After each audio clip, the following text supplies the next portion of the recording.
Hello guys, welcome to my channel. আমি পুতুল। আজকে আমি আপনাদের বানিয়ে দেখাবো কাঁচা আমের শরবত বা জুস। আশা করি রেসিপিটি আপনাদের ভালো লাগবে, আর ভালো লাগলে অবশ্যই একটি লাইক করে দিবেন। আর এমনি রেসিপি পেতে আমার চ্যানেলটিকে সাবস্ক্রাইব করে পাশেই থাকবেন। তা বন্ধুরা, চলুন দেখে নিই কীভাবে এই আমের জুসটা তৈরি করব। এর জন্য এখানে আমি একটা মাঝারি সাইজের আম নিয়েছি। আমটা ধুয়ে পরিষ্কার করে ছুলে নিলাম।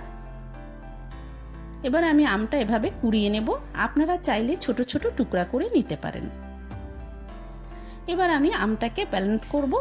এই জন্য ব্লেন্ডারে আমটাকে ঢেলে নিলাম।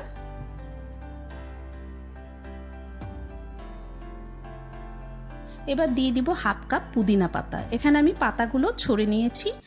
ডাঁটগুলো দিলে রংটা একটু কালচে হতে পারে, শুধু পাতাগুলোই ছড়িয়ে নেবেন।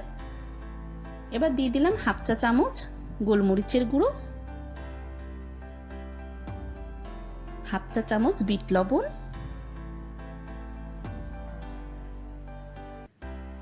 হাফ টেবিল চামচ লবণটা আপনাদের স্বাদ অনুযায়ী দিবেন।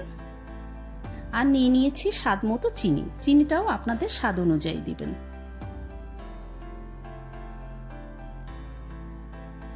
এবার দিয়ে দিলাম একটা কাঁচামরিচ। আর এখন আমি দিয়ে দিব 500 মিলি পরিষ্কার ফুটানো ঠান্ডা পানি।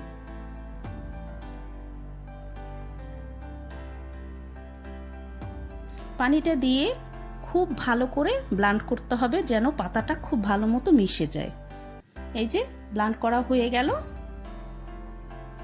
পাতাটা খুব ভালো করে মিশে গেলে রংটাও বেশ সুন্দর হবে। এখন আমি একটা পাত্রে জুসটা ছেঁকে নেব।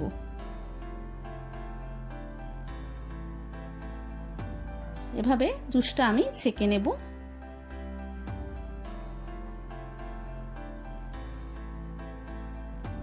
কেউ যদি চিনিটা পছন্দ না করেন তবে আপনারা দিবেন না। আমি এখন এই জুসটা ফ্রিজে রেখে ঠান্ডা করে তারপর গ্লাসে ঢেলে পরিবেশন করব।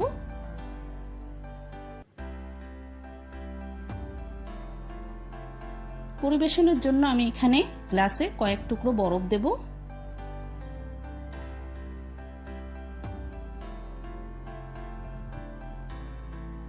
আর দিয়ে দিব পুদিনা পাতা।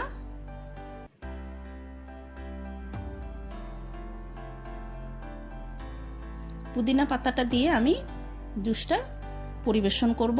হয়ে গেল কাঁচা আমের শরবত বা জুস। আশা করি রেসিপিটি আপনাদের ভালো লেগেছে, আর ভালো লাগলে অবশ্যই একটি লাইক কমেন্ট শেয়ার করবেন। আমার চ্যানেলটিকে সাবস্ক্রাইব করবেন। ভিডিওটা দেখার জন্য সবাইকে অনেক অনেক ধন্যবাদ। সবাই ভালো থাকবেন। দেখা হবে নতুন ভিডিও নিয়ে।